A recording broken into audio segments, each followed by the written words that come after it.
Hello everyone, welcome back.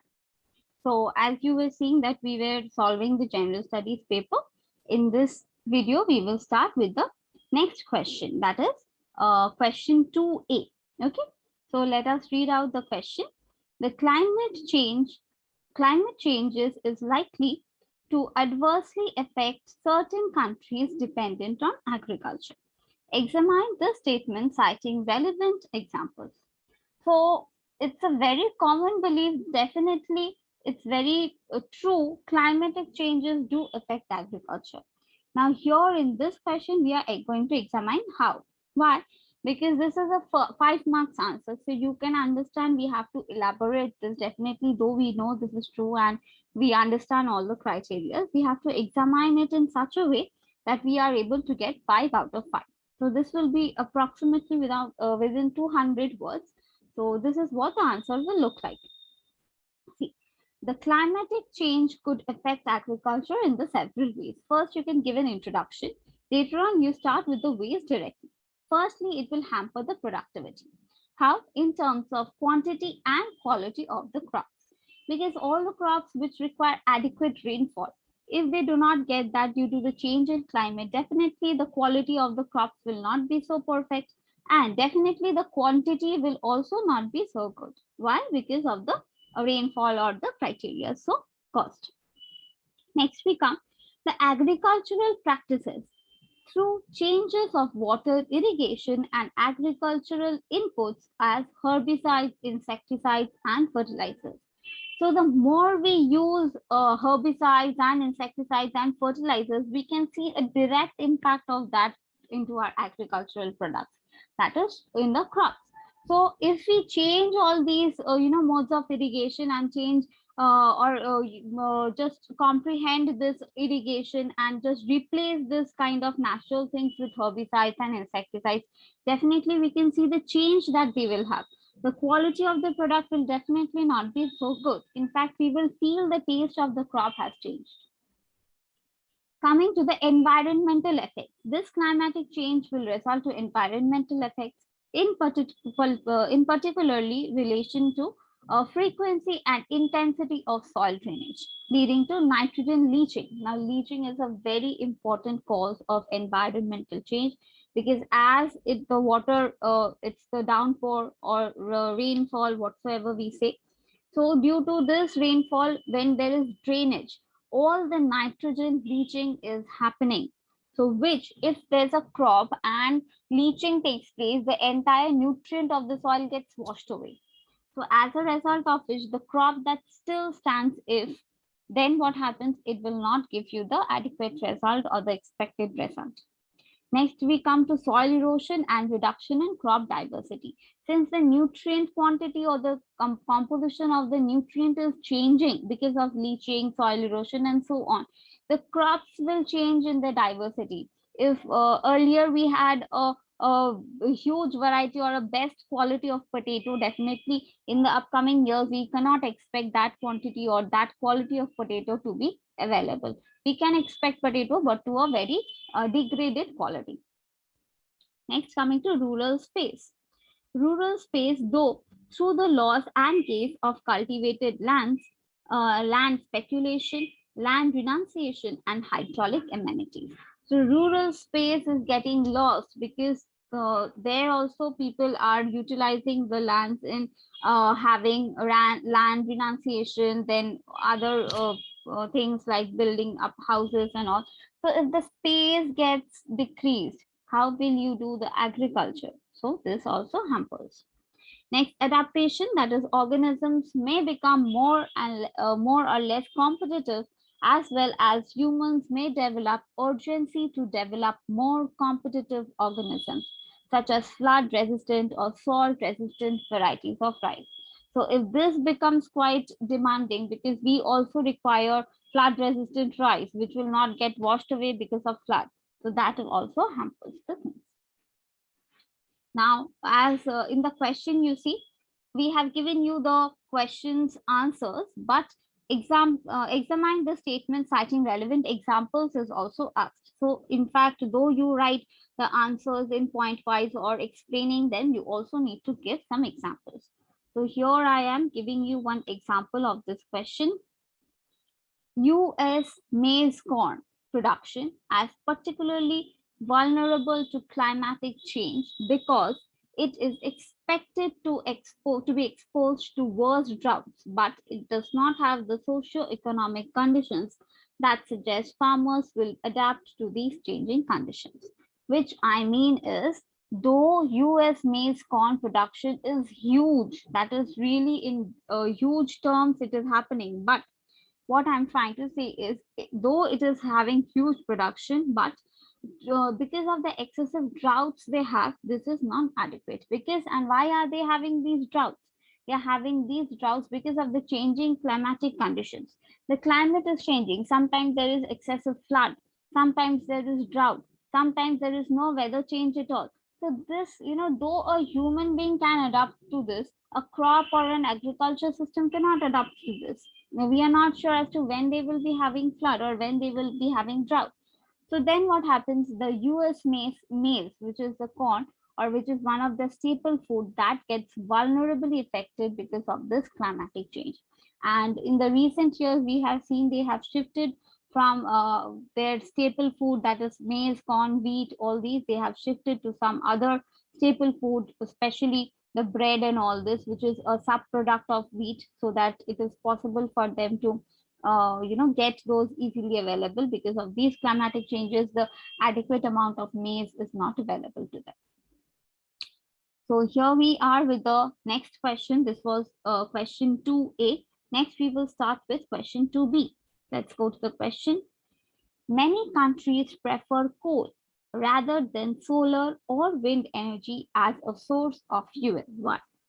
Now you see, as we are developing ourselves, as we are becoming more modernized, more urbanized, we are shifting from coal to a source of fuel which is much more dependent. But though we are saying this, there are states, there are countries, there are places where coal is very, very much preferred rather than any other sources of energy. May it be solar, may it be wind, or any other source of energy. Now, why? Why is this happening? Let's go to the answer. Firstly, they prefer coal because, see, you have to write this answer in two forms. That is, firstly, you have to show the preference of coal.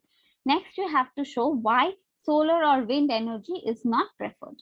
So let's come to the answer. Firstly, coal is preferred because coal is found in abundance. Do we say coal is getting replenished, or coal is not replenished and it is getting depleted? But there are over 892 billion tons of proven coal reserves worldwide, enough to last nearly few years at current rates of production. So you can understand, if there is 892 billion tons of proven coal reserves, and if people come to know this, then definitely the people who are depending on coal, they will not shift to any other sources of energy. Next, coal is widely available. It is not that it is available in only particularly one country or two countries at a particular area. No. Let's see. The World Coal Association notes that there are recoverable reserves of coal in almost 80 countries. So if 80 countries has huge coal reserves, then definitely the people in it will not be depending on any other sources apart from coal, because they believe that in their country such a lot of coal amount reserves are there. Next, coal is a stable, secure energy source which can provide continuous baseload power. Hydropower, wind, and solar power rely largely on weather factors outside of man's control. Very true. Wind, solar power, can you control this? No, no one can control this. This is natural. If today there is a cloudy weather and there is no proper sunshine, so we will not be able to get adequate amount of solar energy. So these are the problems that they have faced. So comparing them with the coal energy, they find coal is so stable. It does not depend on any kind of weather, or it is not dependent on any kind of natural disasters or any kind of weather changes, climatic changes. So if coal is so reliable, then why do I shift from coal to any other sources? Okay.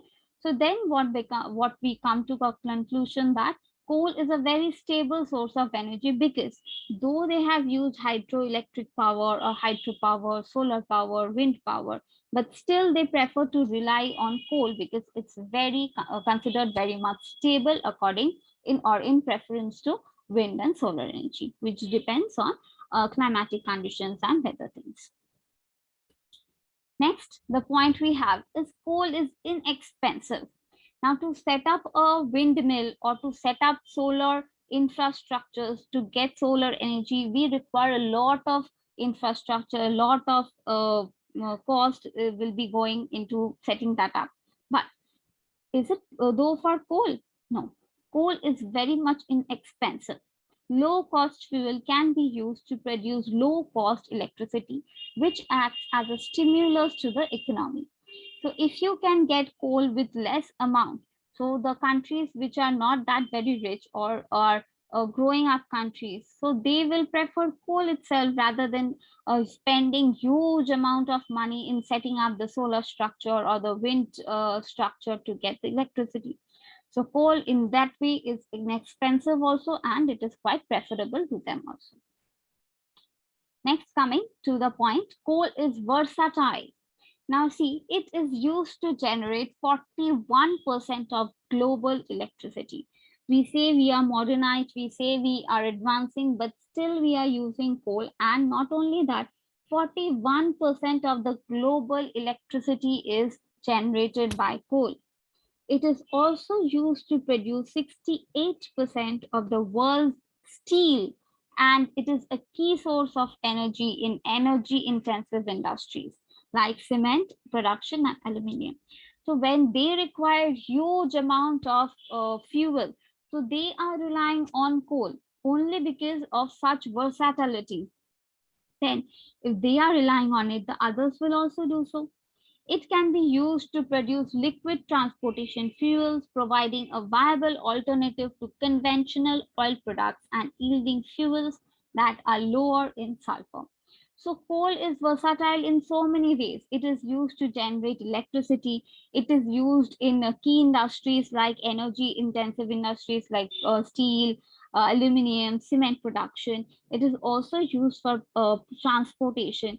So if coal has so many advantages, then definitely they will not shift to any other sources of energy. Now you cannot use this wind energy for transportation, right? So there are different kind of energies, like you require solar energy for electricity. So these are the types of particular energy will be used for a particular type only. Unlike coal, coal is such a kind of energy that you can use for electricity, for production purposes, for transportation purposes. So that is why it is very much dependent. So we come to the direct answer. I'll give you a summary of it. Many countries prefer coal rather than solar or wind energy as a source of fuel. Why? The answer to this is, firstly, coal is found in abundance. So many states or countries have billion tons of proven coal reserve, that is 892 proven coal reserves available to them. Coal is also widely available. It is not that it is dependent on one country or few countries for the availability of coal. So almost 80 countries have a coal available in them. And the coal is a stable source of energy. It is also secure. It does not depend on any weather change or climatic change, or it does not depend on any other sources. So it is a very stable source of energy. Coal is also very inexpensive. It does not require any setup like solar setups or wind power setups, and it does not also require any kind of cost for any structural maintenance or anything. So therefore, it is very inexpensive also. Coal is also versatile. By this I mean coal is used for a lot of purposes like production of electricity, production purposes in industries like steel, aluminium, or cement production, and also it is used for transportation purposes. So these are all the reasons why people still today are preferring coal rather than the solar energy or the hydropower energy. So with this, I conclude this video. In the next videos, I'll be coming up with the next answers. I hope you have liked it and have got benefit out of it. Thank you.